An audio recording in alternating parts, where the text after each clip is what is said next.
उड़ने की आशा में आप सभी का हार्दिक स्वागत है और मैं संजू शरण एक कहानी लेकर आपके समक्ष उपस्थित हुई हूँ। मेरी कहानी का शीर्षक है फितरत। जी हाँ, इंसान की फितरत कभी नहीं बदलती। और रश्मि नाम की एक लड़की थी जो हमेशा सपनों में डूबी रहती थी और उसे कोई भी काम धाम में मन नहीं लगता था। पर उसकी ख्वाब ये थी कि वो एक अच्छी राइटर बने। लेकिन ख्वाब देखने से क्या होता है, राइटर बनने के लिए मेहनत करनी पड़ती है, सीखना पड़ता है, बहुत सारे लोगों की रचनाओं को पढ़ना पड़ता है। पर रश्मि क्या करती थी कि वो आराम से दूसरे लोगों की रचनाओं को कॉपी पेस्ट करके उसमें थोड़ा सा तोल मोल करके इधर उधर करके अपनी जो है अपनी रचनाओं में शामिल कर देती थी। धीरे धीरे लोग रश्मि को जानने लगे। पर रश्मि की इस आदत के चलते उसे बहुत तकलीफ़ उठानी पड़ी। उसकी लिखने की जो स्टाइल थी सो बहुत लोगों को पसंद आया और एक एडिटर ने उसे अपने ऑफिस में एडिटिंग करने के लिए, अपने मैगज़ीन की एडिटिंग करने के लिए उसे अपने प्रेस में रख लिया। रश्मि की तो आदत थी चोरी की, और चोरी करके कॉपी पेस्ट करके सारा करके उसे तो अपनी रचनाओं को वो रचनाओं में रंग भरती थी। लेकिन यहाँ पर अब क्या हो गया, जो एडिटर साहब थे वो काफ़ी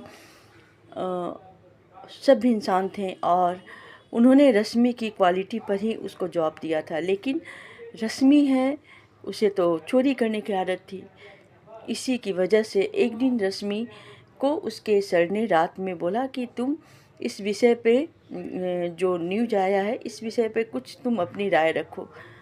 उस प्रेस में कहानी कविताओं के साथ साथ साप्ताहिक और मासिक न्यूज भी छपते थे।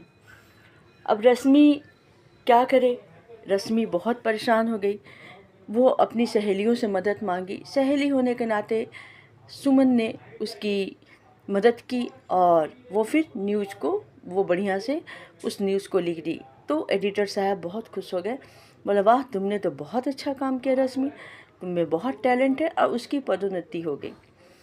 अब एडिटर साहब भी रश्मि में वो सब, उन्हें लग रहा कि ये तो अच्छी प्रेस रिपोर्टर भी है, अच्छी कविताओं कहानियों के साथ साथ ये न्यूज़ को भी लिखती है, तो क्यों ना उसे हम न्यूज़ वाले डिपार्टमेंट में डाल दें। मंथली न्यूज़ वहाँ से निकलता था। तो रश्मि जब उसमें गई बहुत खुश, उसे बहुत घमंड भी हो गया। अरे मैंने तो अपने बदौलत उस मुकाम पे पाई, ऐसे ही वैसे भी। एक दिन फिर एडिटर साहब एक बड़े से राष्ट्रीय मुद्दे के न्यूज़ को लिखने के लिए बोले। रश्मि परेशान परेशान, समझ में नहीं आ रहा है। अब उसकी सहेलियाँ उसको बोल रही है कि भाई हमें भी नहीं पता है। तो एक था बहुत बड़ा रिपोर्टर, उसको पैसे देकर बोली तुम हमको बता दो, मैं लिख लूँगी। वो लिखने लगी। लेकिन उसकी जो फितरत थी वो तो बदल, क्योंकि वो मेहनत नहीं करना चाहती थी। जिस विषय में आप जाइए, लिखिए, पढ़िए, चाहे कोई जॉब नौकरी हो, हर विषय में मेहनत करनी पड़ती है।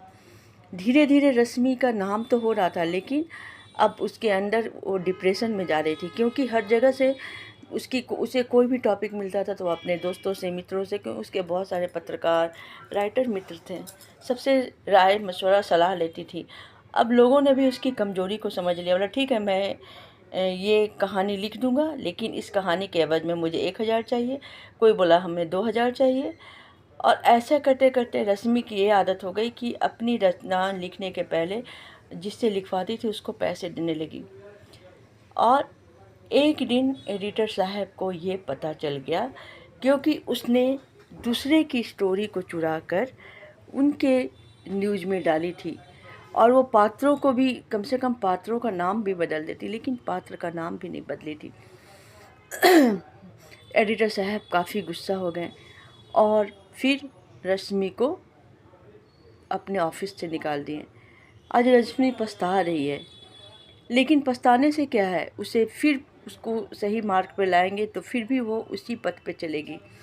तो इंसान की जो फितरत होती है वो कभी नहीं बदलती।